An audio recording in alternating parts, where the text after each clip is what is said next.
what's up, guys? Welcome back to the podcast. We're just freshly back from AP, me and Nathan.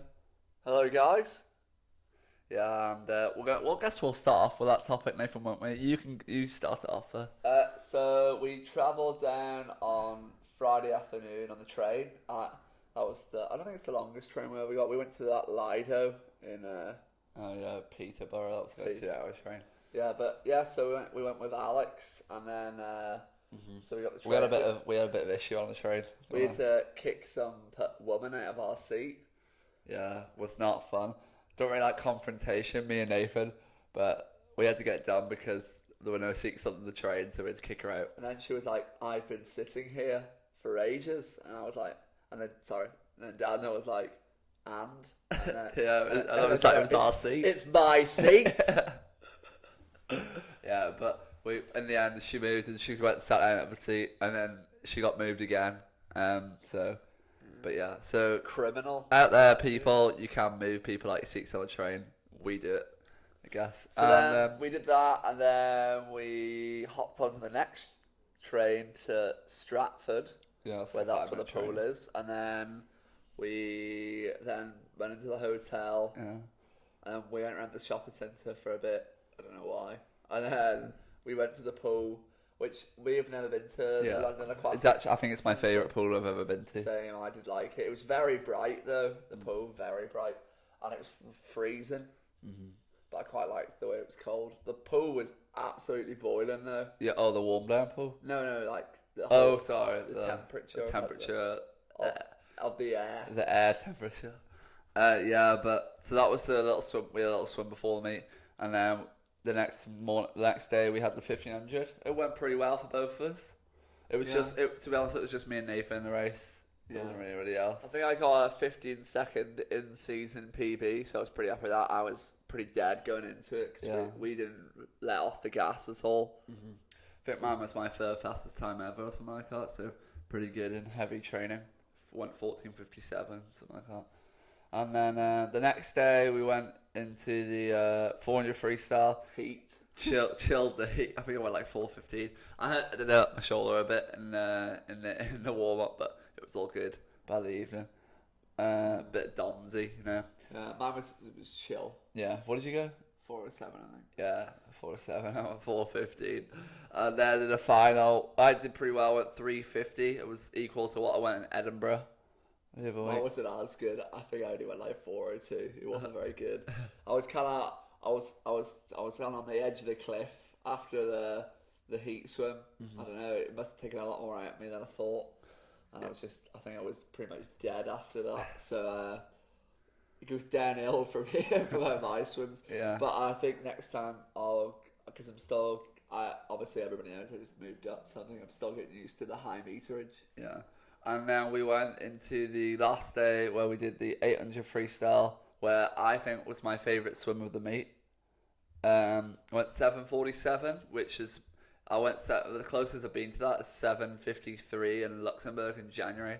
So I was already way under that, so it was pretty exciting stuff. And I even split it. What fueled you to go that quick? So I'll let you into a little secret about the meet. Well, not really a secret. So basically, the closer you were to the world record, the more money you got. So there were 5 prizes. You had 10 grand, you had 4 grand, you had 2.5, you had 1.25, and you had 750. And you want the 750? Do you want to get out? Oh yeah, sorry, I'll get it out. Oh, the mic.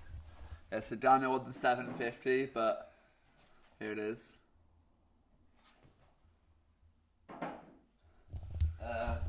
So I started off, day 1 was in the lead. I was on 10k form, and then we went into the finals of day 2. Then one of the Dutch girl, Tess, took it out. She went 105.9 and 100 breast. And then Matt Richards took that out and went 48.1, I think, in 103. And then I was talking to Matt about it in the warm-up for the finals, and we were like, we'd never been so stressed about feeder points in our life. But everybody, and then Matt got taken out by Kaminga on the 200 breast, went 2.9, and then Kaminga got taken out by Sydney Pickram, who she went like 2.8 since I am, and she won the 10k overall. So everybody at one point had their name on the 10k who got money, and I ended up with 5th place. We still got in the money, which I was happy about. but I would have liked the 10 grand. Yeah. Seems a bit rigged, doesn't it? Cindy Pickering winning, she's AP athlete. Nah, she was very fast. Yeah, it was. Yeah, I think it was close to a PB. And well, let's have a little topic here. How did you swim so quick in season? I'm sure a lot of people want to know. Was it fueled by the money? Was it? I think the 1500, I wanted to go sub 15 minutes. Well, I would like to see a close second to my PB, to be honest. And that was already a good swim. And in the 400 freestyle, to be honest, I think when you're not rested or anything like that, it's really hard to get that easy speed going. And that kind of get the rate up for the 400. It just looks scrappy when I swim at that speed in season. And the 800, I was just like, I need to get a PB here if I want to win 10 grand. And I mean, I was 3 seconds off my PB, which is really good. But I mean, I'm very happy with the time. I went like 3:53, 3:53. Yeah. So, but yeah, importance of that race was of the racing of the weekend was recovery. That's what we were mainly focusing on. And we had Andy and our psychologist Dave was timing me from as soon as I finished the race to when I got into the swim down pool. And I think I ended up like 13 minutes because the amount of autographs I had to sign or something like that. Famous. Famous. So are you. Another thing we would like to mention is it was so cool, the atmosphere at the meet. Like, we would walk out to the super finals, cool name, I think. Yeah, it's cool. And you'd walk out into the crowd would scream. It was pretty loud, to be honest. Yeah, it was really loud. A lot was like 2,000 people in there, like for the heats and the finals. Pretty amazing. And then you'd have all the fireworks shooting out. Some of them were looking a bit close to your face. Yeah, I was a bit worried. And then did get very nervous actually on my first race. Kind of because the arena's so big. I mean, it's the London Olympic pool. Yeah. And then we swam down in there's 2 50-meter pools opposite each other. So after the race, we would go swim down in the other. The sauna. The sauna, the hot tub. Tell you that pool was warm. Yeah, because we had to do our warm-ups and some of them, and tell you could do 200 and just get out. Yeah, and it was so warm. And then I'm pretty sure I got lost a couple of times in the arena. I didn't know where I was going. Yeah. Thank you to everybody coming up to us and showing some support. We loved it. Appreciated. Taking all the photos, signing autographs. It was great fun. Yeah, really enjoyed it. And thank you to Adam Peaty, obviously, for putting on the meet. It was great. And then Baxter. And we'll be back next year. Yeah, we will be. I guess the next topic we can move on to is Hector swam again. Well, you need to get him on the podcast, Nathan. I think we'll get him on in the next episode. Next episode, we'll try to get him on. But Hector swam again in Setúbal, Portugal, and he came 6th overall, so increasing his place, and he won some money. Did he? Yeah, he won like $1,200 or something like that. Oh, that's good. Yeah, and so he's a bit on top of the world at the moment in training. He's got his confidence back, which we like, isn't it? Yeah. Asterios has just come back from Greek Nationals, and he did really well too. And I think he got a PB in the 1500 the week before as well. I don't think we mentioned that in the last podcast. And who else? We should also mention Felix did. What did Felix get, like 3:48 in the 403 at AP? That was good. And 1:48. And 1:48 in the 23. What was the best race to watch at AP? I know we're going back to AP, but what was 103? Yeah, 103. It was very close. I like the 23 too. Yeah. They're always the best races. Yeah, they're always the best races to watch. Because Tom Dean versus Matt Richards. Especially in Britain. Yeah, definitely. So I think we talked about mainly what's been happening at the moment. Oh, we should also mention we're going in training this week. We're just starting to recover from the meet. Obviously, because the meet ran until Monday. So, and then we swam recovery yesterday and recovery today. And then we get back into it, and then we're going to Turkey as well on Saturday. Sorry, I'm going to Turkey on Saturday. And, we're really looking forward to it. But it's going to be good. We'll hopefully start the podcast coming out then. And the vlogs are back. The Turkey vlogs, I know everybody loved them. I'm going to be bringing them back. But I have got a load of exams during when we're there, so hopefully I'll still be able to film them. But let's move on to the Instagram questions. So, how do you feel enough for sessions without having a heavy stomach? So normally we try to eat at the max. We try to eat 2 hours before. Oh, longer than that, 3 hours, I think. Before a hard set. 3 hours before a hard set, before a training session. Yeah, training session where we have like a main meal, and then if you're hungry before the session, you can have like a cereal bar or something like that. That's normally what we go for. Yeah, and then maybe for a hard session, then we'll have a carb gel like 10 minutes before I get in. Yeah, just to keep yourself full. But yeah, next question, I guess. So when you were younger, how did you always keep motivated to swim? That's a great question. Well, we always had each other. Yeah, which was obviously a lot easier to stay motivated with and we also had a massive club team where we were like the best junior club team in Ireland. So we had like 6 guys doing 200 freestyle. It's kind of mad. So then we'd have like the whole pool. And just racing constantly. But I think for staying motivated to swim, I mean, like, I guess we come from 2 different perspectives. Mine is more on the international stage, and yours is more on the national stage for junior. So, I mean, for me, staying motivated, I was just aiming for, I always had this goal in my head, was to make, like, European juniors or world juniors. I wanted the suitcase, because, I mean, who doesn't want, like, an arena, like, swim suitcase, you know what I mean?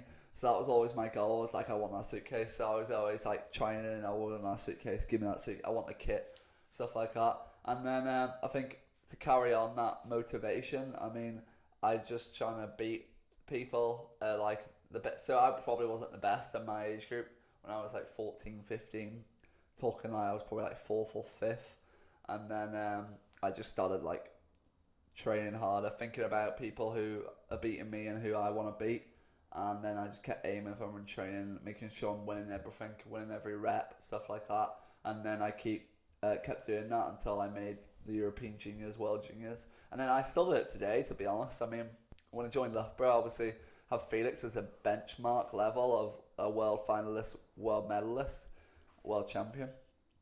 And I knew that then, if I kept aiming for him, that I could definitely get to that level. I mean, that's what I just did for my first 2 years now. And then until you start like actually beating them. And that's what I really did stay motivated. Nathan, how about you? When I was younger, I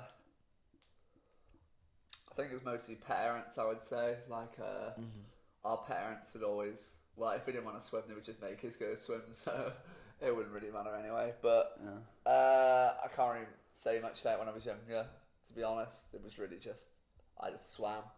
Yeah. And then now I like training, and then I have mostly you lean on your friends in terms of training. Yeah. And then it's kind of similar to Daniel's on like the aspect I just want to try beat. So I want to try beat Felix in training. Yeah. So that's what I try and do. So it's kind of, if you see somebody quicker, you aim for them. Yeah, aim for the person who's quicker than you. That's what I'm trying to say. And then if you don't have anybody, well, you're training by yourself. Well, you're at this point now, I guess, where you can say. Yeah, that's in the 1500. Yeah, I mean, I'm doing sessions by myself now because Felix is doing 400 freestyle. And I guess I'm training by myself at the moment. I guess I'm just got in my mind that I want to break that world record. I'm just every day hitting out sessions, knowing that nobody else is doing the work that I'm doing, and making sure that I'm leaving nothing left in the pool before I reach this world champs in the summer, so that I will win. So I guess now I'm at the stage now where I'm just thinking about that world record and just in my head, like turning it over, knowing what splits I need to hold in training and stuff like that, so that I will hopefully reach that goal in the summer.